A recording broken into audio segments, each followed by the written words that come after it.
Ladies and gentlemen, welcome back to the University Star League. We're live here in Stockholm.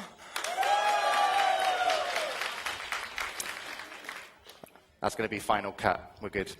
All right, then, so we're here for our second semi-finals. Of course, in the final day, we've already got our first grand finalist, but we're going to need a second. And joining me on the interview area is, of course, MaddeLisk and NjaL. Yes. How's it going, both of you? Just, you all right? Yeah, it's going quite well so far. I think I've been a little bit lucky. Let's hope it continues that way. Yeah, I feel good. I have this. All right, then. We'll go to NjaL first. Like, I've got to say, mate, we've got some fun facts about you. I hope they're fun facts. I'm not sure. Tries to emulate Gumio's play style. Yeah. To be honest, I've heard about Gumio. He's both sloppy when he plays sometimes, and he's also everywhere. He's like omnipresent. So are you emulating half of his play style? Are you just sloppy? Or? Yeah, that's what I do. Exactly. Okay. Like, you can try, but hopefully I'll out-sloppy her. Yeah, yeah. So, I mean, in all fairness, you're going, you know, looking at your opponent, you've got to be shitting yourself. I mean, look at her.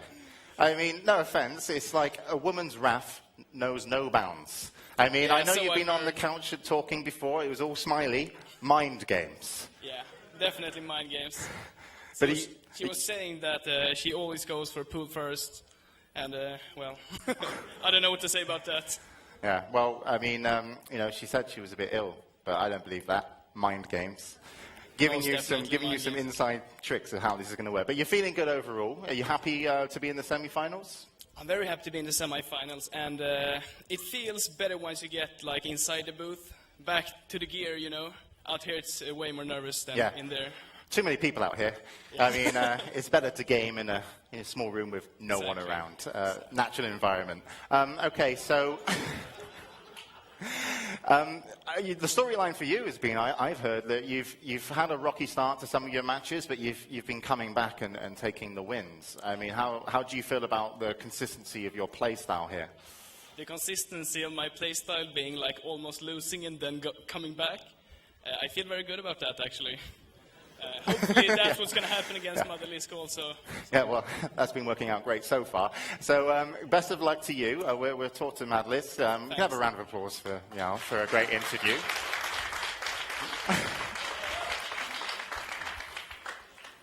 Hi, MaddeLisk. Hi. I've noticed you've been slowly getting undressed on stage. Where are the shoes? In my booth. Okay.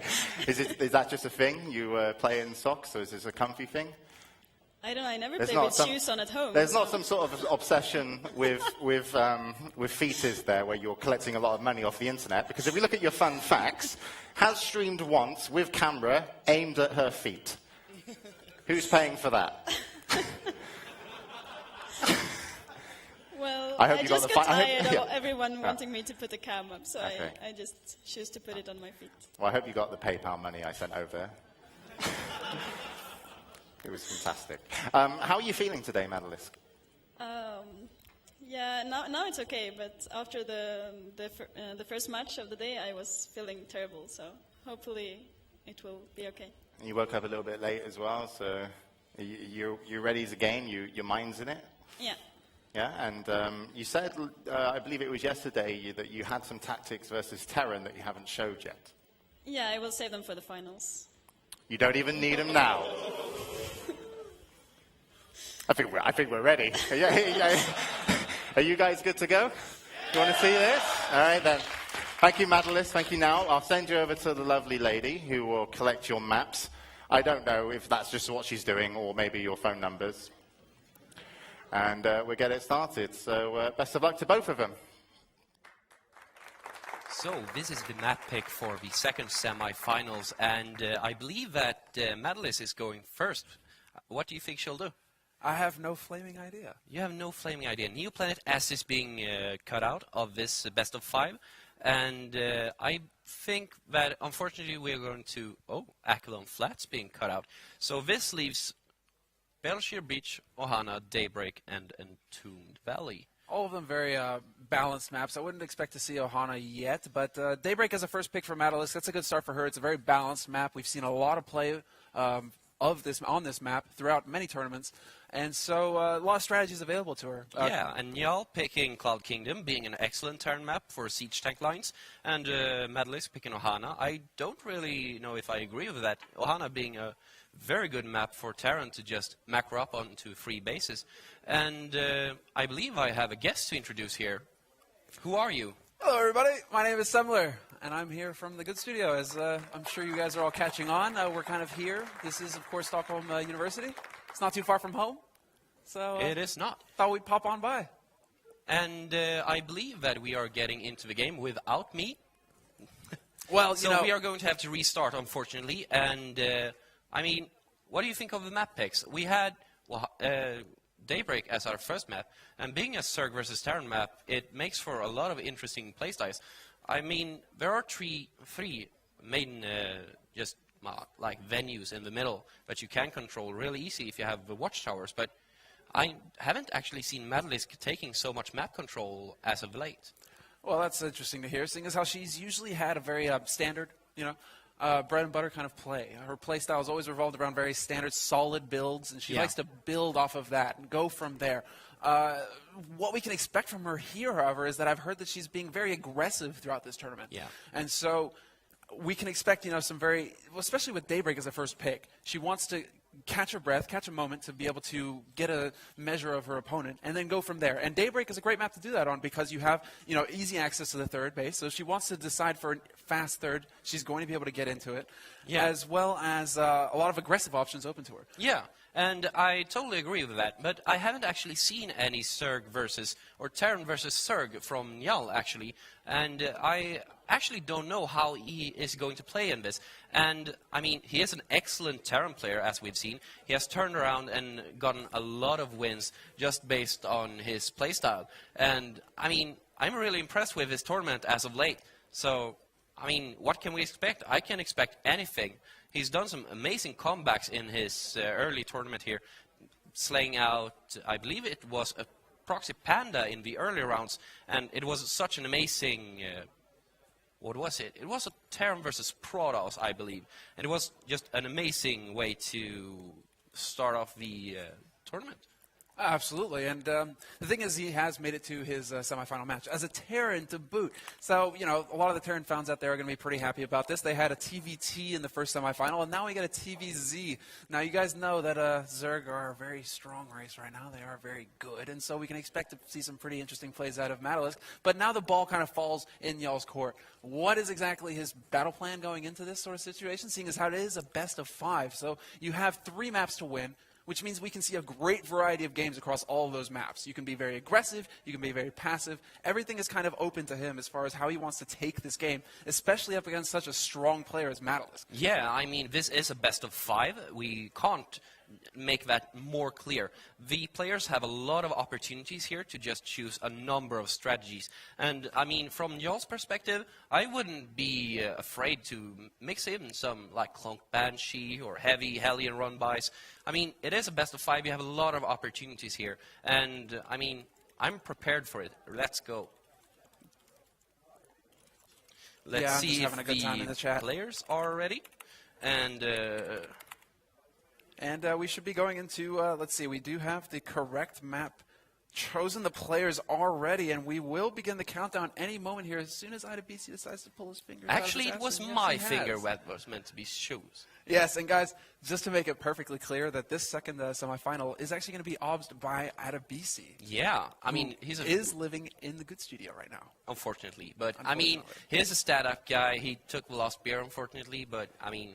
My beer, too! Yeah! That's the thing. That's what's the matter with this. Such a dick move, and unfortunately, I did hand it to him, but let's get into the game. No, I was like, what do you do? This is proper protocol that we're talking about here. It's like coffee at work. You have the last bit of the coffee. What do? You make some more. You take the last beer out of the snow outside that's been cooling off. What do? You put more outside. Because you don't want the guy who put them out there in the first place to walk up and then be like, what happened? Why isn't there anything here? So, IWBC, snake in the grass. I'm putting my finger at him right now. All right, enough of that. We're going to go ahead and get into the match now, guys.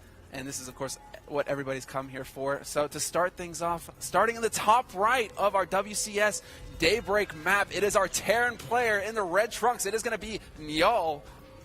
and we have his glorious face right here with us. Yeah, His real name is Sebastian Pers. He's in Masters League, and his school is actually, I'm not even going to try to pronounce that, but SET. So congratulations to him. He's doing well in his scholarly pursuits, playing StarCraft and lots of it. His opponent in the bottom left of the map, of this Daybreak map, we have our blue Zerg player coming from the Team Millennium. It is MaddeLisk, our feminine Swedish Zerg player. Madeline Leander is her name in Masters League, and she is actually part of Stockholm University, finishing up a grad school, let's say grad school, do you say diploma? Grad school diploma in mathematics. Yes, exactly, a PhD in mathematics. You guys can tell that I'm in a university right now, and I haven't spent a lot of time in it. Yeah, I mean, you are American, so that is taken into account. But if we get into the game, do you expect any kind of wonky play? We see MaddeLisk going for the standard 15 hatch timing, and I believe we're going to see a 1rex expand out of NjaL.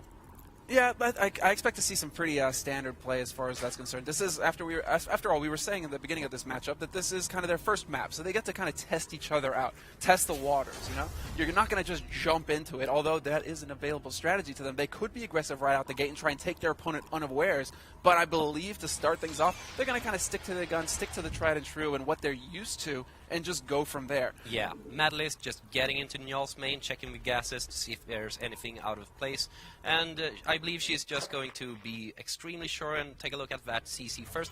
And I don't believe she saw it.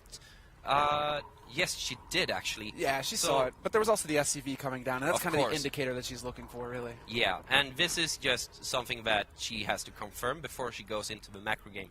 Now, she just wants to drone up and take map control with Lynx, and until Hellions come out, or until any push out from a Terran of any units of whatever sort, she has total map control. She really does. Well, yeah, she does. We can say that she does. For the time being, it's really going to be kind of, we're both agreeing right now to kind of macro up and take a couple minutes, get our economy running to be able to start cranking out those offensive units, the army that's going to be able to do damage to our opponents. So right now, they're both trying to get as many gatherers as they can in this small window of time that's allowed to them before really turning on the pressure. Yeah. And for the time being, it looks like MaddeLisk is really going to be just kind of sitting back here. We do have, well, there we go. So she is droning up to her natural and her main. No gas for her, so that really does put the emphasis on getting the drones out, getting those gatherers out that are going to bring the minerals in, and just kind of escalating from there. So we could expect her to take gas in maybe like a minute and a half time, and then she will start kind of throwing her weight around on the map. Yeah, and as we go over to NjaL's vision, we see a factory coming down, and I believe that we are going to have a reactor in the production tab any second now, and there it is. I really don't agree with this bunker placement. It could have been in this little nook above a neutral supply depot. It is excellent for just eliminating a lot of surface area for the bunker to get hit by. But, I mean, this is okay as well. You actually... I believe that a Zergling can't run in beneath, and go around the gas geysers. But, I mean, it could have been done better, but... Well, this is him saying, okay, Maddie, we kind of both agree, because he did get the scout off initially. He did. And so he does know what she's up to. And so he's saying, okay, well, we kind of both agreed here that we're going to play a very passive style of game, and we're not going to start going to each other's throats right off the bat. So... this kind of means that, okay, whatever, I'm just going to put this down to be kind of safe, you know, even though I don't necessarily need it per se, but, you know, he's decided to put it there and just let it go.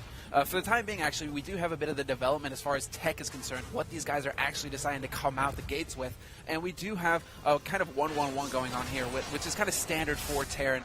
As far as we're concerned, he's getting his factory up, so he's going to be able to start cranking out those Hellions, as we can see now, as well as a starport. So that may mean Banshees, that may mean Medevacs, that may mean a whole bunch of things, but it looks like it will be Banshees. So a very standard TvZ kind of build coming out here from NjaL to start things off. Yeah, and I believe we are going to see Cloak being researched in a couple of seconds. It's just based on the gas count. He does have quite a bit of gas count. Yeah, I mean, 300 gas, that isn't something that's going to come out of nowhere. He is switching over the barracks to the reactor really quickly, so this is just to cope. And he is probably just going to switch into bio, and there we see double engineering base. Right, so he's elected not to go into Cloak, so he has to do something with that gas. What he's decided to do is, this is kind of the pointer as well to what his late game strategy is going to be. It's going to be a bio kind of play, because he's going that double engineering bay, and so he's going to be able to start getting the upgrades out that are going to allow his units to hit harder and last longer.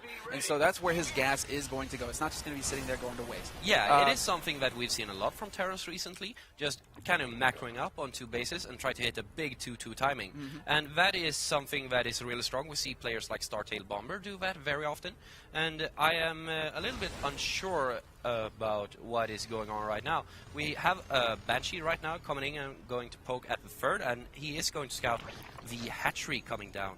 Yeah, he knew that MaddeLisk wanted to, because obviously MaddeLisk kind of just was very kind to him and donated the drone for free to those 2 Hellions. But now we do have that third, it's down. And she does have the Queen. She's got 3 of them. They're scuttling their way down to that position now to be able to fend this off. And because of no cloak, it's going to get repelled fairly quickly here. Some initial damage was done to the hatchery, but that's not that big of a deal. That's all right for MaddeLisk. She's perfectly comfortable with where she's at right now in this game. And the additional little handful of roaches that have come out as well, they're just there to make sure that no kind of shenanigans can happen with the Hellions. If he is perchance massing up Hellions, which she isn't quite sure of, he could very well be hiding a pack back in his base. She is defended against it. So very well-rounded play coming out here from MaddeLisk for the time being at least. Yeah, MaddeLisk is going to scout in his base, probably with this changeling that is up in the base. And right now we have some aggression at the third, but I mean, with NjaL scouting out that third expansion, he immediately put down 3 extra barracks and started siege tank tech. So, I mean, he is gearing up for a huge amount of marine production. Yeah, he is. He's going to get that production up and running, but this is kind of what we expect from him for the time being at least. And so far, it looks like this small pack of Hellions will be taken out. The roaches are going to scuttle their way back into the natural base, while the Queen is actually going to decide that it's probably a better idea for her to go back instead, as her fellow Queen Monarch is going to make her way out. So they do manage to actually get those 2 Banshees. Bit of a shame there that NjaL actually kind of donated those. Didn't really get any creep tumors with them. Didn't really get too much with them at all. So they could have potentially, given a lot more to him. But it's all right in the end. MaddeLisk is actually going to be able to get in here with a perfect Overlord Scout. She's going to see exactly when NjaL decides to take his third base. Yeah, and NjaL has actually forgotten to put down his armory. He's just finishing it right now, and that is obstructing his strategy a little bit to head for that free base, just mass production.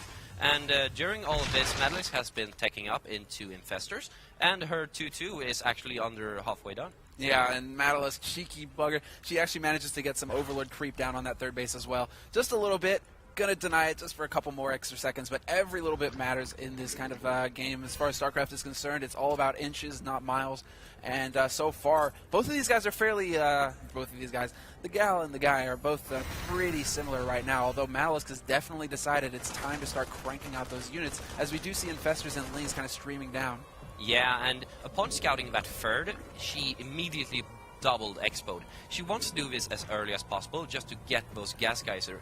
And when you're saturated on these 5 bases, as it is, and you want that gas, you want to make Infestors, you want to, as it looks like right now with MaddeLisk, head into Ultralisks. She is very early on her melee, and very early on her carapace, and she hasn't put down a Spire. And this is really essential for her late game plan. If she gets attacked right now, and she doesn't have the crucial amount of Infestors. She currently has 2 on the field, and this could be really, really dangerous. And this is what this free base thing is all about. Hitting before the Grand Tech of the Zerg gets in play.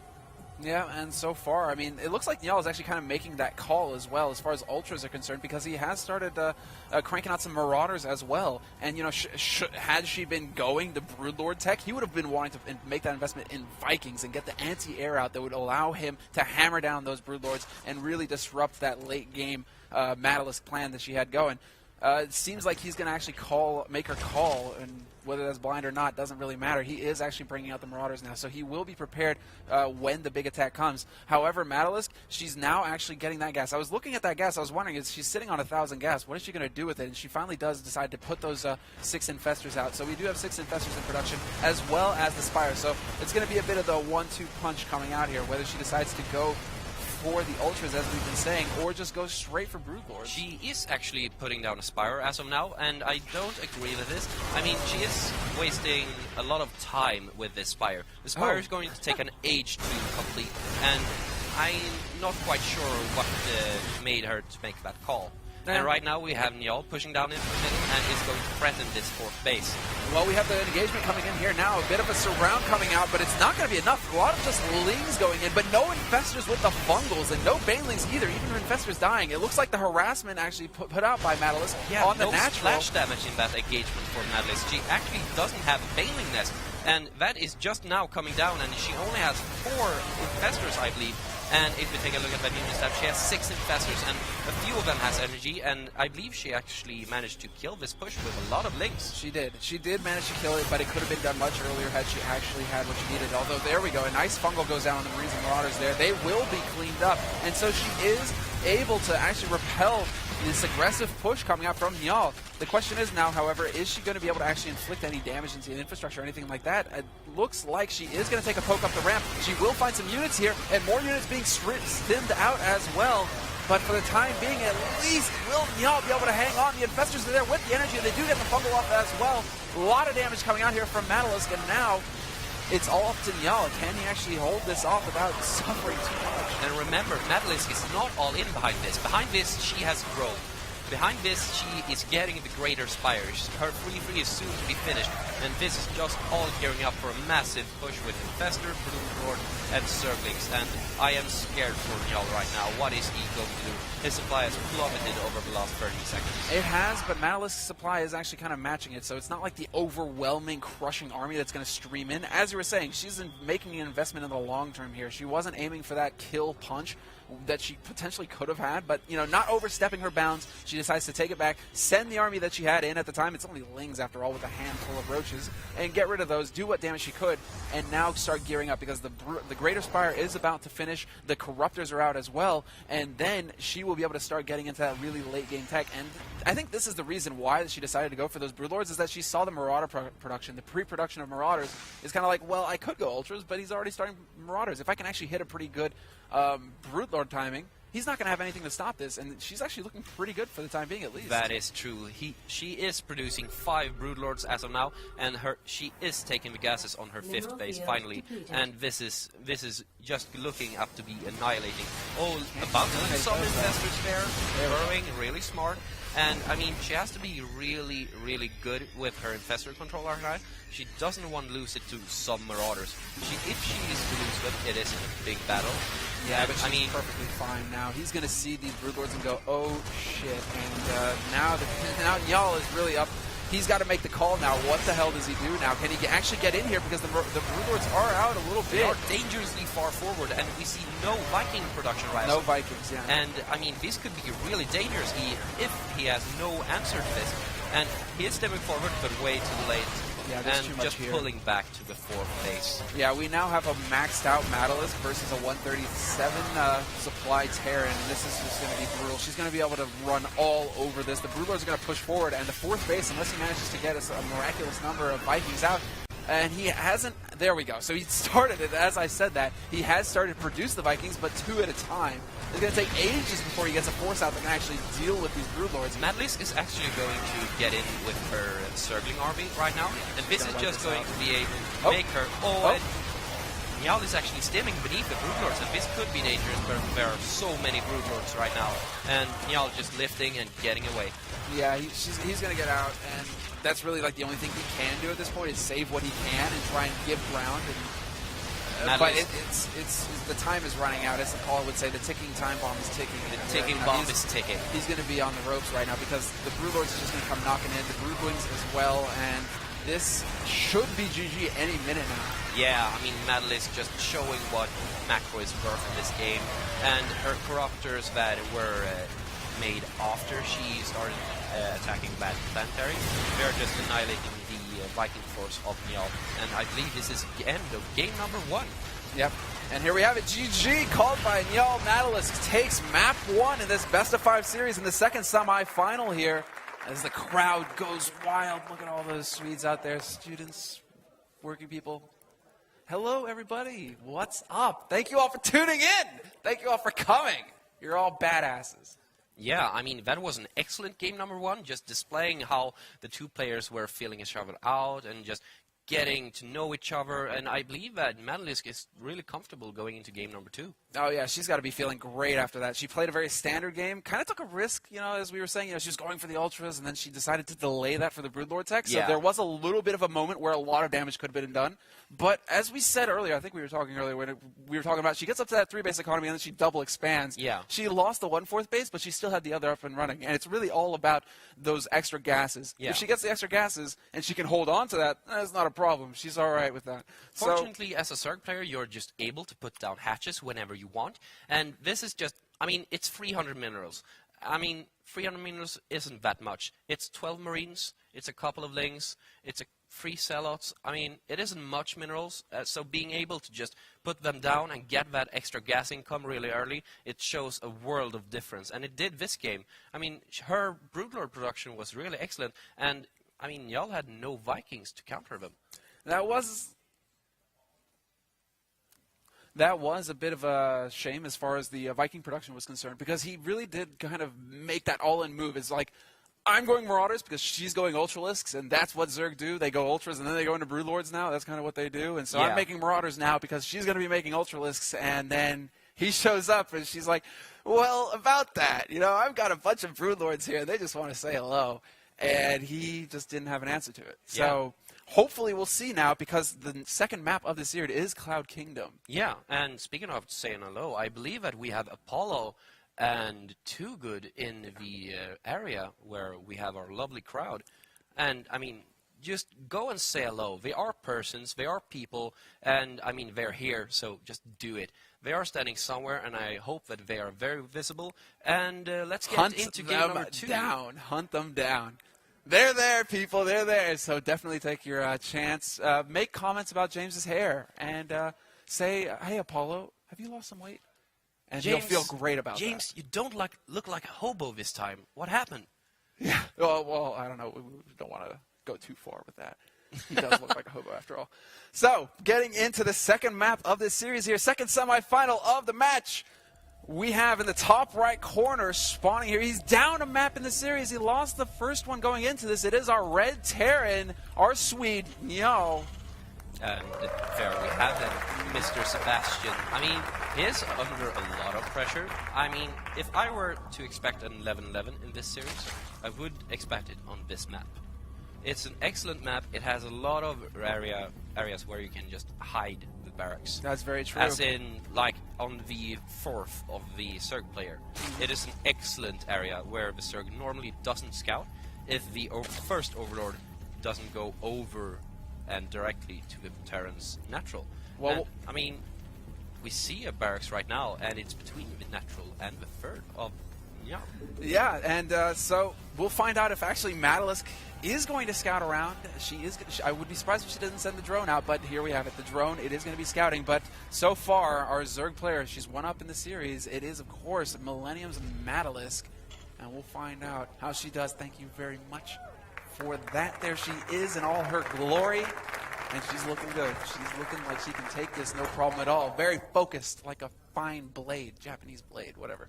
So, we have the drone. He's actually hitting the Zelnaga towers, so she is actually trying to keep an eye open for any kind of shenanigans that could be coming out. The second barracks, however, is on the low ground, and that is actually not a very common place to scout unless she kind of catches wind. But she's going to see this barracks up here.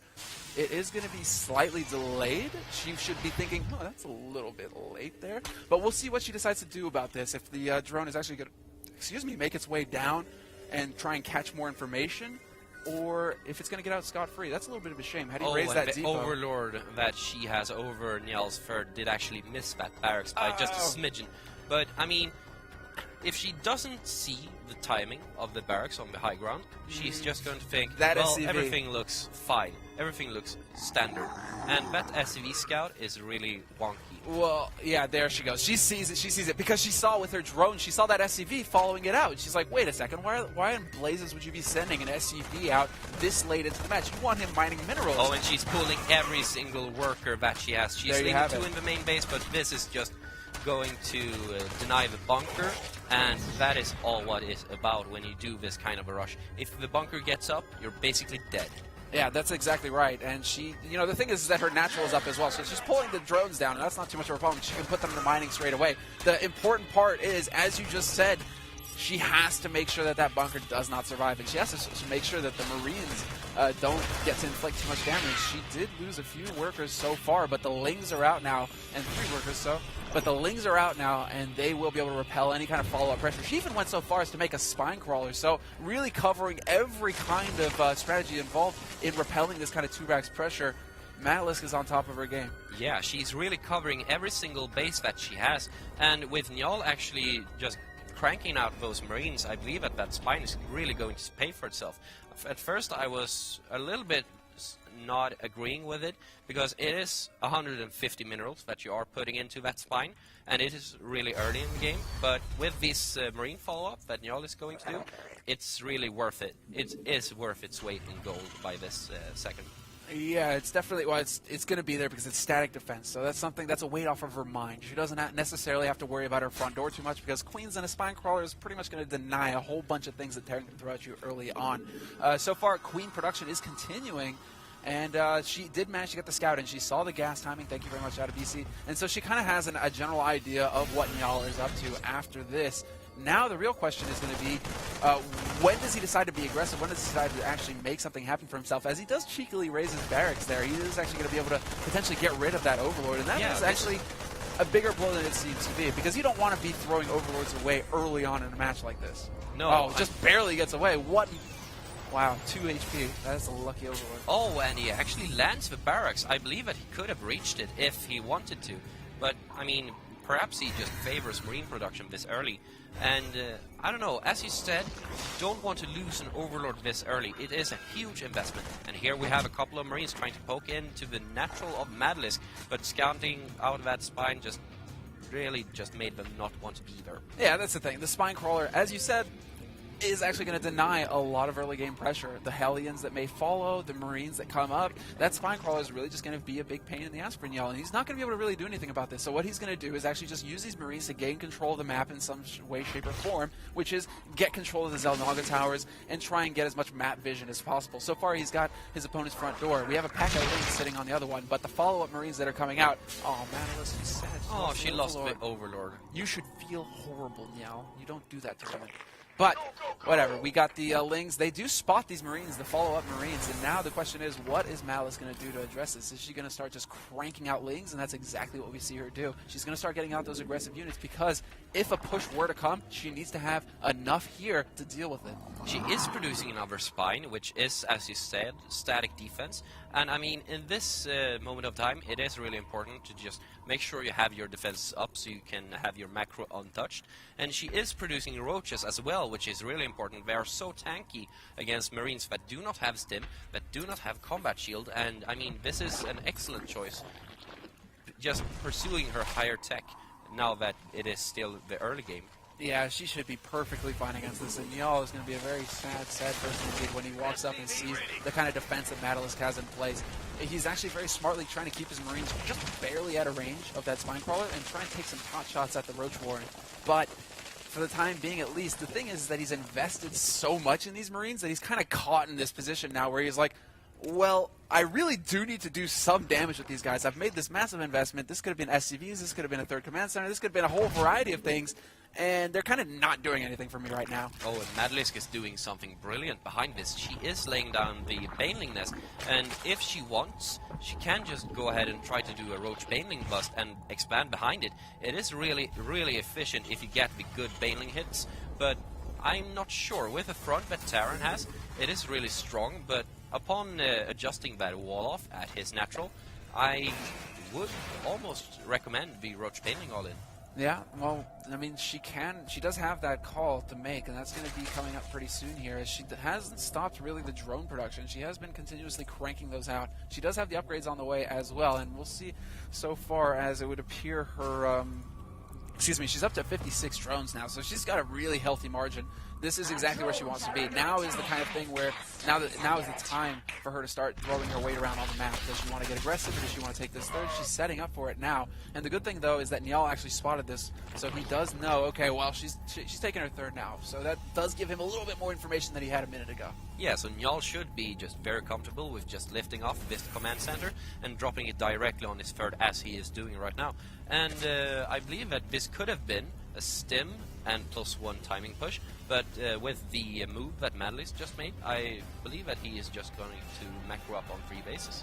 Yeah, and this is the thing. They're both playing very, very, very, very safe. NjaL, after getting a taste of what MaddeLisk is capable of in the first map, he doesn't want to really take any risks here. He wants to kind of just play it as safe as he can be, and he knows that, okay, I did make that investment in the Marines, but they're standing army. I don't really have to worry about them anymore. And so he's moving into upgrades, he's moving into getting in more infrastructure, and trying to just get the war machine rolling. As we do see now, he is actually electing to move out on the map. So he's got a siege tank, it should have siege mode, and he's got a big bunch of Marines. Now we'll see what he's capable of, and as he does try to move up here, and actually this is a really good play by him, he's going to try and put pressure out onto this third base, because he knows that he needs to try and do something to slow MaddeLisk down. If she gets free reign to crank out drones all day long, he's going to be in a lot of trouble. MaddeLisk just covering her bases excellently with the changeling and scouting up this bush early. Kaboom. Oh, and that hatchery just went down in a couple of seconds.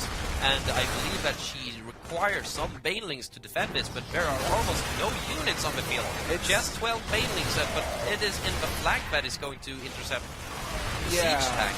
There's a little bit of a shame there. MaddeLisk, I think, he was caught out of position. I mean, now we have the Marines. They're stimmed up into this choke on the natural. Now it's going to come down to NjaL's control. Can he kite? And it looks like he can't. Oh, a huge bailing hit for MaddeLisk, and she is going to clean up this huge +1 stim force. Worth it.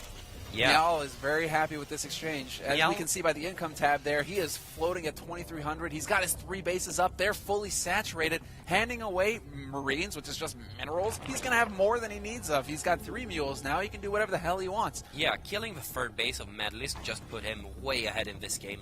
And MaddeLisk needs to do something huge, and she needs to do it quick. But with the setup that NjaL has got, with 3 siege tank, all in siege mode, and with the upgraded Marines and Marauders, I don't think she is going to be able to do anything. Yeah, she's really kind of in that, the saying, she's between a rock and a hard place right now. This is going to get pretty rough for her because, as you said, she needs to kind of make something happen for herself. But donating these units is not part of that plan, and it looks like she's going to lose a whole bunch here. As I believe Concussive Shell, it hasn't finished researching. He would have actually cleaned up that entire force had it finished. But still, giving away anything at all at this point in time for MaddeLisk is a no-go. It's not good because she needs to hold on to every little bit that she has. As we have the follow-up push now coming up from NjaL. And this is going to be so devastating if he is able to avoid the infestor count. There is, at this moment, 6 infestors on the field, and I don't know if the MaddeLisk infestor control is sufficient in this moment. And it looks like NjaL is going to be available. It's already 3 infestors at the bottom of her natural ramp. And that is huge for NjaL, and he decides to stem up into the natural right at the second that he killed it. And he could actually just get this natural out of the way. Yeah, these infestors don't actually have. There's one fungal. Oh, there's no energy upgrade. Oh my god, pathogen glands has not been researched. That's GG. That's GG. Or yeah. But look at that. Look at that face. NjaL, he's so happy right now. Congratulations to him. He takes a map off of MaddeLisk, who is 1, playing Zerg, and 2, a pro player. So you would say that she is favored to take this series. Yeah, I mean, that... forgetting pathogen glands. I mean, MaddeLisk, I like you, but really, losing on that. But, I mean, come on. And let's get into Apollo. Apollo cam! We can't actually see him because he's hiding in the shadows. But he's there, we promise. Come on. Can someone talk to him? He looks so lonely there in the little dark corner. Well, like, where in blazes is he? Is he all the way in the back of the room? I don't know. What are you doing it's hiding? So dark. I can't see him. He's like a ninja. He's in the shadows. He's blended in. Poor little This is Apollo. what happens to superstars. Yeah, I mean, escaping to a little corner where you can get some peace and quiet. That is how it works here. He's getting mobbed by all the esports girls out there. We're just going to put the spotlight on top of him and just go get him. We should. You know what? People go and mob him, man. He's been doing push-ups. He's pretty strong. So you're gonna have to take a few of you, but I'm sure you guys can get him. Yeah, I mean, he's 5'4", but for a dwarf, he's real tall. He's 5'4". I didn't even know. I don't think he even knew that because he does everything in metric. But like, I have no idea. He's 5'4". I have no idea. You're so short. I didn't know. No wonder you're probably like right here. Yeah. The next map is WCS Ohana, and I mean, based on the playstyle that NjaL has showed previously, this is possibly going to ramp up into an amazing game. Oh yeah, no, this is going to be great. He has really hit his stride with just going for like 3 or 4 bases and just pushing into inevitable doom of some players, and earlier in this tournament as well. And the last game was really just a good amount of timings and just good amount of luck. I mean, if MaddeLisk forgets Pathogen Glance, she deserves to lose in that situation. It's game sense. Yeah. He made that investment in the Marines. That forces MaddeLisk to make Zerglings. That forces her to make static defense, as we saw. And all that she wants to be putting to drones. So already, okay, we're talking about him floating Marines. But then he knows, okay, well, I already have my army. Now I just have to wait for the proper time to hit. And we saw that. He goes in, does the damage that he needs to do, as in he's just standing there. Yeah. But still, the threat is there, and MaddeLisk is forced to respond to that. And so he really controlled the flow of that second game. He took it in hand, and he decided how it was going to unfold. And that's exactly where he needs to be. And so far, with a third map like Ohana, which kind of sort of favors Terran, it's really going to be interesting to see what he decides to do here, because the ball's in his court. He has all of the options, and as he's already demonstrated, he is fully capable of taking advantage of that. Yeah, and let's get into our map of the third match. And at the top left, in the red trunks, give it up for NjaL. What a baller. Look at him. He's smiling still. This guy's so hype right now. Yeah, I mean, he just took down a map from a Millennium player. I would be very happy as well if I were him. And, I mean, he should be proud. And this is an excellent map for him. And in the bottom right, the Millennium Zerg, give it up for MaddeLisk. She looks a bit startled. She looks focused. She looks focused. She wants to tear her limb from limbs right now, and that's exactly what she's going to do if NjaL gives her the chance. Yeah. I mean, I can imagine her wanting to just destroy every single Terran that's left. Well, she, her ZVT. Although I remember talking with her that her ZVT, she wasn't too happy with it. So I'm wondering if she actually, practiced that and took strides towards making that her stronger matchup. So far, obviously, she's in the semifinals of this tournament so far, and she's looking pretty strong. NjaL, it's really going to come down to, okay, can NjaL actually take this away from her? Because she is still kind of the favorite going into this. Yeah, and if we take a look at MaddeLisk, she is going pool first before Hatchery. Hatchery is going to get down any second now. And she is getting in with her drone to scout out the gases, and she sees no gases at this time. And this is all just pointing towards a command center first as a standard expansion play from NjaL. Yeah, but this is really nice from MaddeLisk as well. She's not cutting any corners, which is something. This is kind of the mind games that are going into it now. She's like, wait a second, hold on. This guy can actually, do some damage to me. He can actually beat me. I got to be careful here. And Ohana too, which can be a very aggressive map. A lot of aggressive strategies available to either player. She is actually not deciding to be greedy or anything like that. She goes pool first, takes her hatchery. Sure, it's more of an investment as far as her defense, etc. But she's still just trying to kind of catch her breath, it seems. She doesn't want to give NjaL the chance to get the ball rolling and get the momentum in his favor. She wants to try and slow things down and really get it back into her sort of game plan, her strategies. Yeah, and stealing that gas from NjaL is a really nice move. I haven't seen that in quite some time. Usually, from what I remember, you usually just try to cancel it in the last second and try to get as much scouting in their main base as possible. It was an old trick, but was used really much just to get into the Terran base and scout. And I mean, it was before people were just getting into Overlord sacrificing. But as of this moment, she is poking at the front with Zergling, trying to get those SCVs, and she is going to scout out this command center. And I mean, at this moment, she may be a little bit behind based on her pool timing and her delayed tweets, but I think she's pretty okay. Yeah, thanks for that, IWC. Just spotted that myself. There we have it. So it's a fast 3cc build. This guy taking inspiration from Marine King, apparently. He's going for his third command center really early. And this is something that we were talking about before the match, actually, as well, because this is actually something that a lot of Terrans have opted to do. They like to take that early third command center because there isn't a whole lot that Zerg can really do about it unless MaddeLisk decides to go very aggressive, and I would say out of her style in a sense, and go for like a Roach Bane all-in or something along those lines.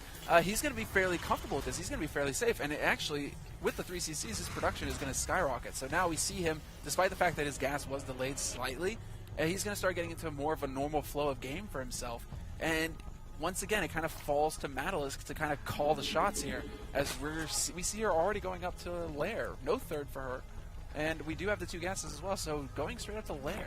Yeah, this is quite the odd play from her, seeing as she has not scouted either gas, or the third CC, or the front, which has a factory with a reactor on it. So we are having reactored Hellions, which is 2 produced at a time, and MaddeLisk is blindly going for a Roach Warren. This is actually a real nice play, but seeing as she has no scouting, I am not sure how she's thinking. She is probably just metagaming. Well, I don't know. If she decides to go very aggressive with this and, you know, kind of trying to hit some timing, we do have NjaL. He will have the Hellions out that will be scouting and getting kind of map control in his favor. As we see right now, they're going to clear up the power and get the ball rolling for him.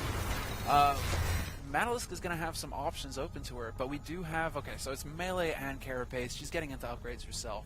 And neglecting to take her third for the time being. There it is. Okay, so we have her third base down now as well. Yeah, and with this third base, I am not going to think about strats like Muta, which could have been a strategy, but seeing as she has not taken her third and fourth gas, which she is getting into right now, I wouldn't consider that a strategy, but that third base is actually quite late.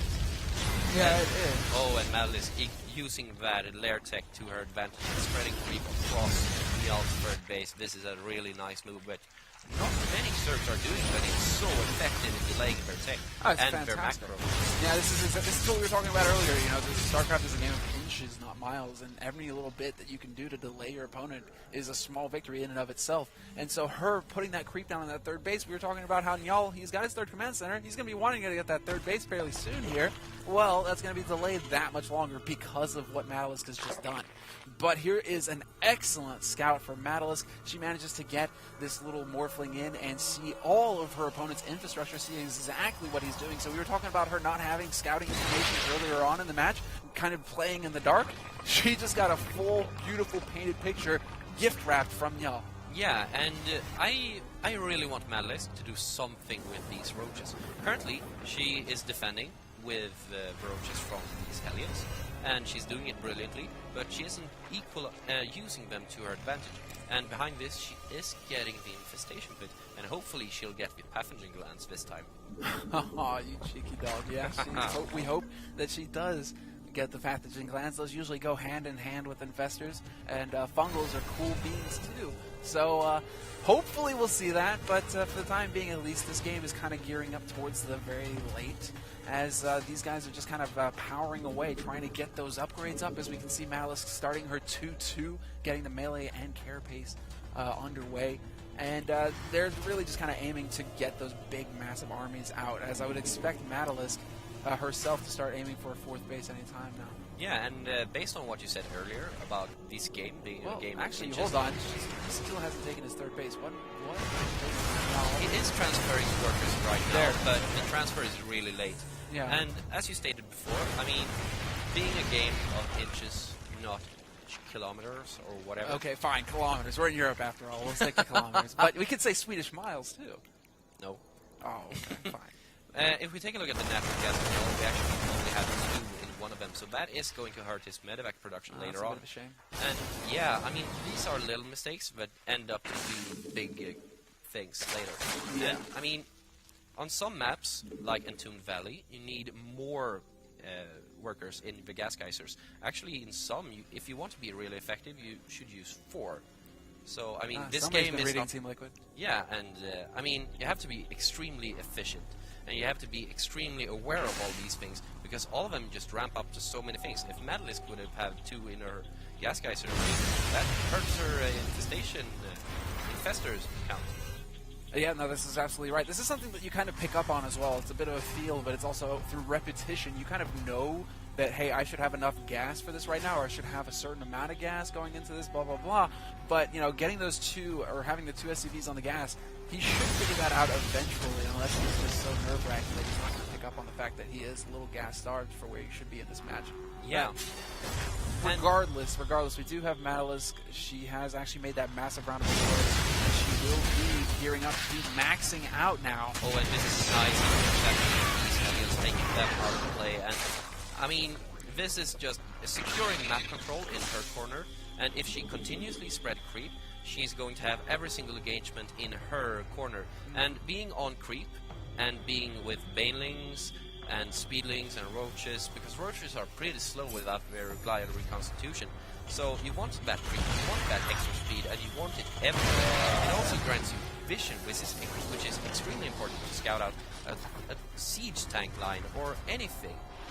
Well, I'm really interested to see what's going on here, because we're kind of seeing a repeat of what Daybreak was as our first map. We have NjaL, who's making Marauders without really seeing the commitment from MaddeLisk to Ultralisk, so he's kind of blindly making Marauders. Once again, no Viking production.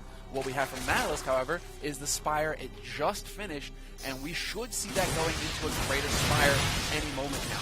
She's aiming for the Broodlord endgame. She wants that as her tier 3 tech choice. No ultras from her. And so, once again, we have NjaL. Should he give her enough time to get that ball rolling? Because it does take a little bit of time to get up to that Broodlord army. Should he give her enough time for that, it's going to get pretty hairy for him, and we might see a repeat of the first map of the series, Daybreak. This is an extremely nice converting an infestor and taking out the siege tank. And here we go with a lot of links, and she is probably going to clean this push up. That was a fantastic surround.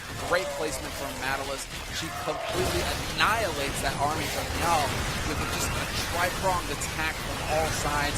And look at this, he's stringing the links in. She's going to do as much damage as she can right now. The roaches are following it up. And if we look at the supply, it is plummeting. 160 to 113 right now. MaddeLisk just keeping the pressure rolling. The bunker is going to fall.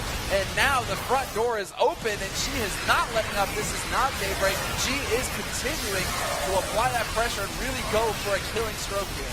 Yeah, and as soon as she is getting up into that production line, she wants to take out every single reactor if she is able to. But NjaL's production is actually catching up a bit, but we are seeing this red line of servings and units all across the map. And I believe that MaddeLisk is just going to continuously push until she has sealed the deal in game. Yeah, she's very well played. She doesn't need to let off the pressure. She can just continue streaming Zerglings in. They're minerals. She's got 2,700 minerals from them. She can do this all day long. It's not a and problem. running into a third. Exactly. And you're mining here. That is incredibly important. This is exactly what she needs to do. She's just going to keep the ball rolling for her. She's going to continue applying the pressure. And in the meantime, she's still got the infestor production. She's got banelings on the way. And she can even start gearing up for the Broodlords as well. So it's just going to be this 1, 2, 3 combination.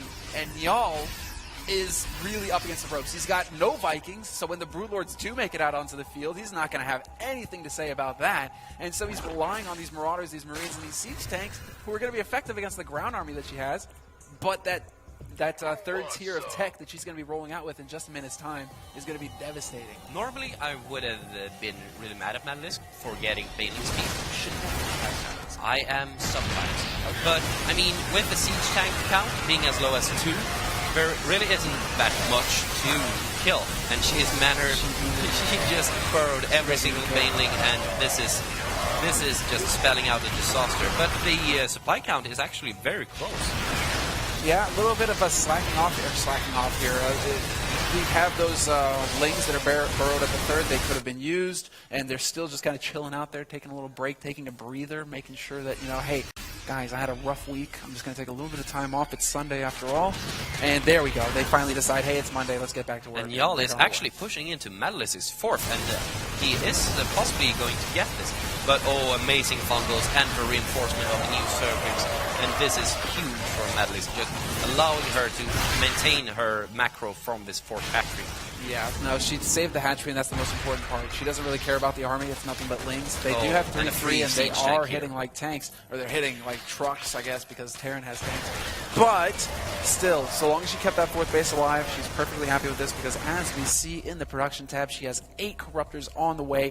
Those guys are soon going to become their big brothers, Broodlords, and then it's going to be a very sad day for NjaL. Yeah, and I feel a little bit sad for him. I mean, right now he's losing to Zerglings and Infestors. And this is something you never want to do as a Terran. I mean, he has some energy on his command centers, but, I mean, look at MaddeLisk's bag. She has 4,000 minerals and 3,000 gas. It's just, it's huge for her. It's huge. This is really kind of like, okay, well, NjaL is almost mined out in his main base, so he's really running low on minerals at this point in time. He should be getting that fourth base up about now.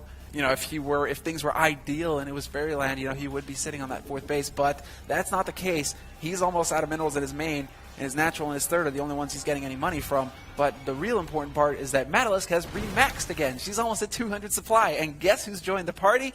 Broodlords. Yes. So Infestor, Baneling, Ling, Queen, Broodlord is about to crash into NjaL's forces, and what can he do about it? Diddly squat. I mean, the amount of Banelings that just rolled into his army was She's huge. burrowing him again. She is so bad mannered, but we still love her. And I mean, this is MaddeLisk's character just coming through the play. And look at this wonky fourth base from NjaL. He builds a planetary. Yeah, a planetary that is off-centered. Thank you, NjaL, for this. This looks really, really professional. Well, I mean, hey, man, he's like, well, you guys, you know, it'll buy some time. It'll do some damage. I'm getting some minerals. That's all that matters. But the Broodlords are here. The Manta Rays are here. And they're going to go to work. The Broodlings as well. And the clock is ticking. Like, Do you know really what just finished? really going on. What's up? 39 Banelings just finished. Oh. Are we going to quote Artosis in a second and be like, so many Banelings? Well, no. I mean, these are a lot of Banelings, but at this point of the game, it's just, it's... Well, she's going to click on the map. She's going to click on the map and just let them kind of roll to victory. Yeah, I mean, it's a victory move. If you are this far ahead and can do some fun thing, why not make like 50 Banelings? I mean, yeah. I would. It looks fun. Oh, sure. I mean, when you're sitting on 4,000 gas, hell, sky's the limit. You do what you want. In this case, you make a lot of Banelings and just kind of have fun with them, as you don't want them to work too hard. They are kind of small and cute. They're just kind of doing their thing outside the ramp right now. She doesn't really want to, you know, she's going to let the Broodlords go to work, because guess what? The Banelings are, for these guys rolling in right now, the Marauders. Because why not? She's got so many of them. She can just give them to Marauders. It's all good. They're going to die. And it looks like everything else in NjaL's army should die as well. But I respect NjaL for his commitment to the game. He is not tapping out. He is not giving in. He is not typing GG. Something we would expect from most players caught in this position, in this situation. No, sir. He will not bow down to MaddeLisk. He will not bow down to Zerg players worldwide. He will hang on till the end. And there it is. The Banelings roll in. And MaddeLisk takes 2-1 in this series. And she looks a bit tired, actually. Was that a maxing game for her? I don't know. And there's our crowd looking excited as hell. But look at that smile. I see you. Yeah. And I mean, such a good player. I mean, she's playing excellently. She's brilliant on Ohana. She's brilliant everywhere else. And I just want to see more of her. Do you think she's got what it takes to just make it to the finals? I always want to see more of MaddeLisk. MaddeLisk is awesome. What is that?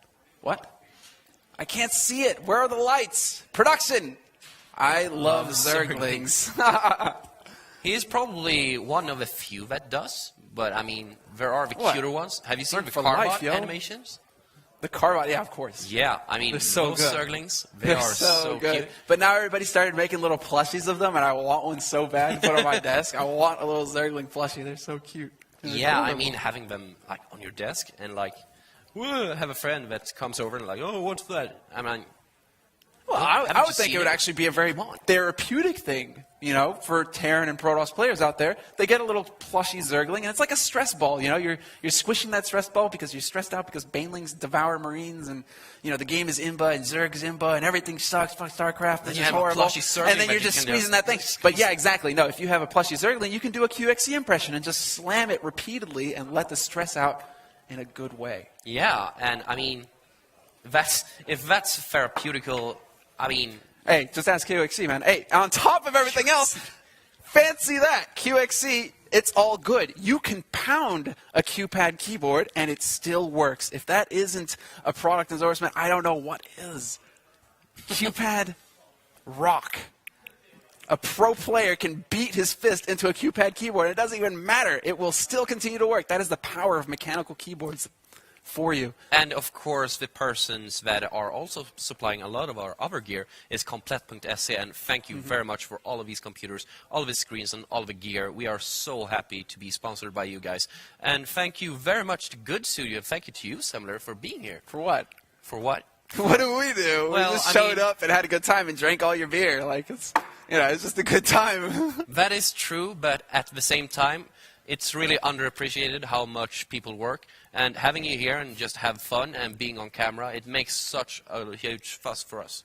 And we are actually going to... Big thanks to you guys for having us. Really, it was a pleasure. It's great that this sort of event is happening. As far as I'm concerned, this is the best thing. This is the cat's meow. This is awesome because it's all going to, you know, it has to start at the college level to have the kind of long-lasting sort of leagues that we want. Yeah, you need that grassroots to service. The pro gaming scene. You want that college scene. You want that sort of thing. And so a college tournament like this with the production from QPad, with the production from the volunteers, from everybody taking part in it, I think is fantastic. So it's an honor to be here, to be honest, and it's an honor to be casting with you, Swade. So thank you very much. Thank you. And speaking of our players, they are playing for different colleges. And right here in the top left corner, we have NjaL, playing for Södertörn Economy and Technology. Now that's something I'm never going to... Well, Södertörn Economy, Miet Technology. Close enough. I'm so on top of my game. This is awesome. Swedish? What's that? In the bottom left corner, getting her PhD in mathematics, playing for Millennium, it's MaddeLisk. And there we have her in her beige sweater, looking focused. Did you know that she actually got a heating blanket? She did? Yeah. Well, she was sick, wasn't she, yesterday? She was sick. And the last time she was with us at UniSL, don't forget, go to Twitter, #UniSL, and spread the word. Boom. And the last time she was with us, we were in a basement, and it was really cold, and she was actually playing the same person that she met in the round of 8, Prop Dash. Oh. And they made a lot of fun in-game, and she always mentioned that she was really cold. So this time she came prepared. That's the thing, though. Yeah. That is the scourge of the pro player, going to the events and having them be cold. Because there's nothing worse than cold fingers when you're trying to play StarCraft. Playing with cold fingers is such a huge deal. You feel like you're like pushing with wooden sticks instead of using your fingers. The fingers are an instrument of your human body. You need them to be warmed. You need to be just in the mode. It can be catastrophic. I mean, if you think about it, you have cold fingers. Thank you so much, Ulf. You're such a badass. Well, you can have cold fingers, and Harstom at ESWC claimed that his APM dropped as much as 30% because he had cold hands. Just think of the impact on a game of StarCraft, a game of speed, precision, and just lightning-quick reflexes, and all of a sudden, 30% out the window because it's too cold in the goddamn room. Yeah, and I mean... What a catastrophe. All players suffer from it. I mean, I played in the open bracket at DreamHack this summer, and I got fucking owned by some noob named Roxkiss Titan in the open bracket, and it was just Don't you horrible. Be shit-talking Roxkiss Titan, bro, because he's a homie, and you are not going to say anything about that. No. I got owned twice, both at the Titan's Aces a table. badass. Shout-outs to Titan. Yeah, he's really good. He has some of the best Protoss versus Zergs in the entire world, and I'm happy I saved those replays. I've learned quite a bit. I mean, having a world-level Immortal all-in to look at. Well, not only that, a world quality. I mean, he qualified for WCS. Yeah, he was in Shanghai. So I mean, it's huge. I didn't see Naniwa in Shanghai. Sorry, bro, didn't see you there. Saw Titan though. I believe that Naniwa actually got knocked out by Sordov and Forsane in the national qualifiers. That's true. I was there. Yeah. I was not. Yeah. I was too busy. Why weren't you there? sleeping. It was right here. It was at Globen. Yeah, and it's really far from TvZ. Oh, yeah, I know. It's like ages, man. We were so happy, actually, from the house, because it was like 10-minute drive, and we're at the event. It was great. We spent all weekend there. Whatever. Enough about that. Let's get into the game, because we didn't even actually introduce the players as far as I know. Yes, we did. Okay, so it's fine. The players have been introduced. Shut up, BC. I can hear him laughing in the background right now. But it's all good. We're actually going to go ahead and start talking a bit about what is going on in this game, because after all, that is what you're tuning in for. You're not tuning in for us reminiscing about past events. You're tuning in for what's happening here in the present. Currently- And so, Suede, hit us. Currently, we have NjaL building up for a Marine Banshee. No, I'm so sorry. A Hellion Banshee push. And, I mean, this is a stable thing to do on any map. And we have MaddeLisk with her scouting circling going to pick this up, at least the Hellions. And I hope that she's going to prepare for this, since she is still on 2 bases. And she is getting that gas. Oh, and we actually have Cloak for the Banshees as well. And this is something that I believe we have not seen in this series so far. And it might actually do a great amount of damage. We have no Evo Chamber on the field, and we do not have a lair completed or in the production. This could be catastrophic, my friend. This could be a horrible turn of events for MaddeLisk. Should she get caught with her pants down and Banelings and, no, not Banelings, Banshees roll in with Cloak, unseen by the naked eye, this could be a horrible turn of events for her. She's actually making Banelings, now that I mentioned it, so thank you, MaddeLisk. But that doesn't solve the problem that flying helicopters could come in and lay waste to her mineral lines in just a moment's time. Yeah, I mean, she still has no way to detect things, and this might just spell the end, and there we have a lair started. Aha! But what is this? We have the Hellions. They spotted the roaches. They're making their way up. We have a handful of roaches. We got the Speedlings coming in as well. And here it is. Here we have it. Or is this Banshee that is going to have Cloak going to be enough? Because we have the Hellions getting caught out in the middle of the map. The Hellions will not be there to aid in the defense. The roaches are taking them out. And now we have Banelings being morphed at the beginning, at the bottom of the ramp as well. This is ramping up to be one good roach Baneling all in without roaches, actually. We have just a couple of them left. 8 of them is still surviving. And right now the Banelings have finished, and they are heading up the ramp and is going to attempt to take out those supply depots, and especially that bunker, and they might actually just do it. There it goes down, and we have roaches still ramping and ravaging in NjaL's natural. I don't know about clicking the Banelings on the supply depots and the bunkers when you got roaches there to kind of do the job. You might want to hang on to a few of those, because there's a whole bunch of SCVs and they're kind of just hanging out there, and they're breathing a sigh of relief, because they're just like, well, roaches are all right because we got Banshees, and roaches can't really shoot down Banshees, but the Banelings are gone. They got wasted on buildings, and so this attack, which could have been a formidable one from MaddeLisk, could have potentially crippled NjaL for the rest of the game, didn't do as much damage as it could have. And now we have triple Banshee in the natural on NjaL, and this Ling run by, or attempted Ling run by, is going to just get annihilated by these Hellions. No, it's not going to get annihilated. Well, actually, yes, it will get annihilated, but Lings are fans of barbecues, and they were actually the guests of honor at that one. The Hellions are going to be able to get rid of those fairly quickly, and I have to say that MaddeLisk taking a bit of a ballsy risk there, or ballsy risk. She was playing aggressively, getting in there, trying to get some damage done. Didn't really work out for her, and now she kind of has to make that call. She's going to get the third base up, and she's going to fall back and try and power up to get those drones out again. But something that I hadn't noticed just until this moment, a Spire is about to complete. And this is actually going to prove a lot, to be worth really a lot for MaddeLisk. Currently, we have no anti-air for NjaL.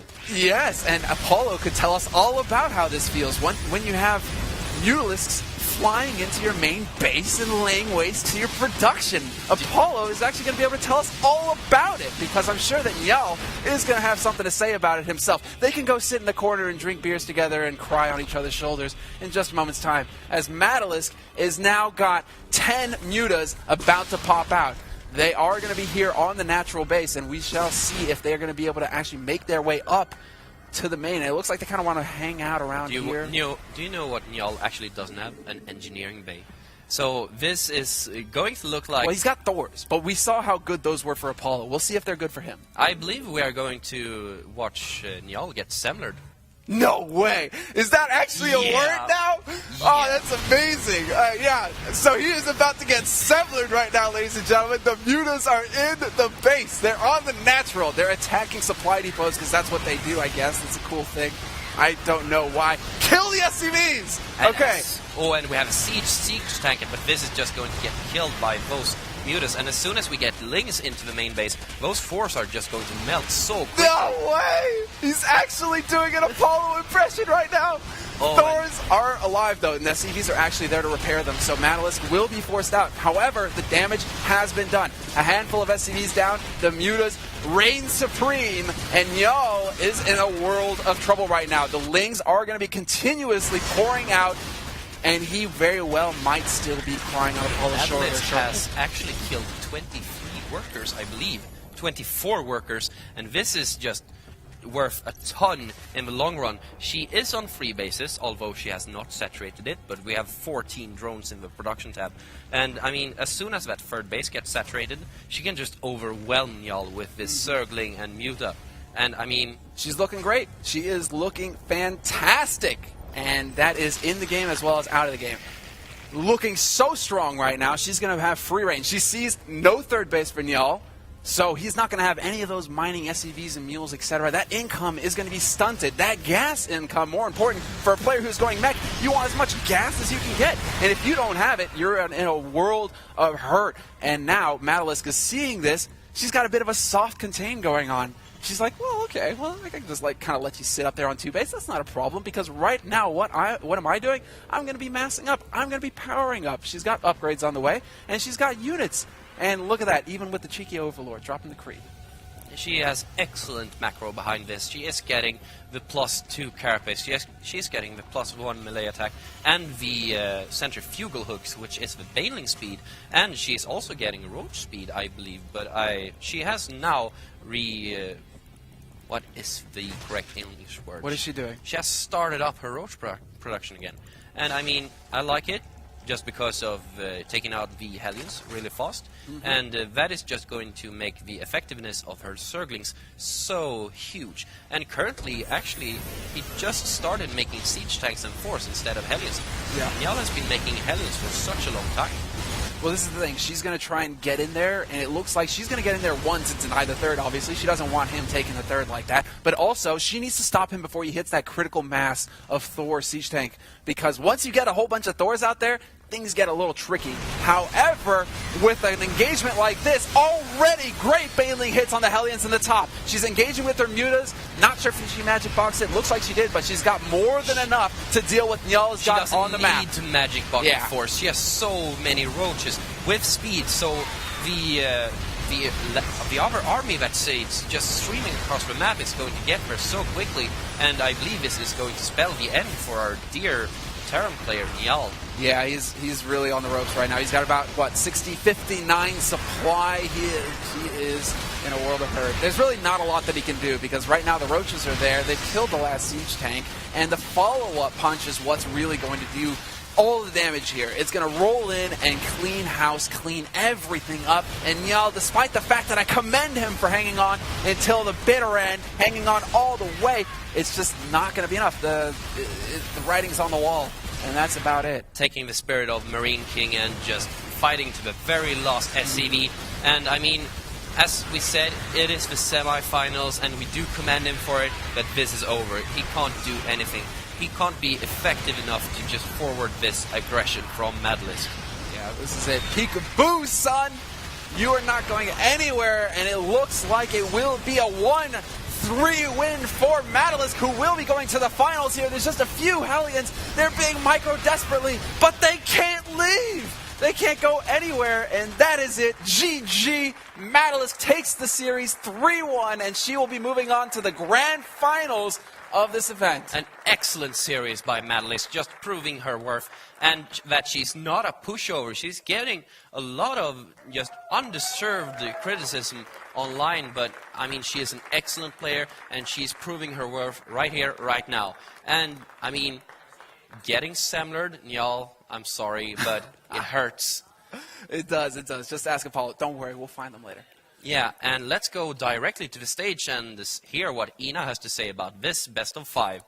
Welcome back to the sofa. Congratulations, MaddeLisk. You made it to the finals. How are you feeling with a fever and everything? Like I can't play. Obviously you can. Yeah, I can see you from the booth between the matches that you were like feeling your head and looking a bit tired, but you really pulled through. Do you feel like it's affecting your game a lot that you have a fever right now? Yeah, or it's something at least. Yeah. Because yeah, I'm disappointed in my play, but hopefully I can get my shit together for the finals. You're still in the finals, so I think you're like, wait a minute for applause. But you still felt really safe, actually, especially in the first and the third game. It felt like you had things pretty much under control. Was that just for the viewer, or did you feel so yourself? No, I mean, I'm not playing like, I don't want to show my strategies, so. You're a very secretive person. So yeah, I just played safe. Okay, so in the second game, when you scouted the bunker, and you were like, uh-oh, how do I deal with this? What were you thinking? No, I just overreacted, and I didn't mineral walk my drones that were hurt, so I lost too many drones there. And I felt like I was behind for the rest of the game. Oh, you still won. And in the last game here, you felt like, let's just do this, and you went over to his base, and it didn't really work out the way you thought. What were you thinking after that? It worked out exactly the way I thought. Okay. My bad. Congratulations again. I'll see you back here on the sofa in just a minute.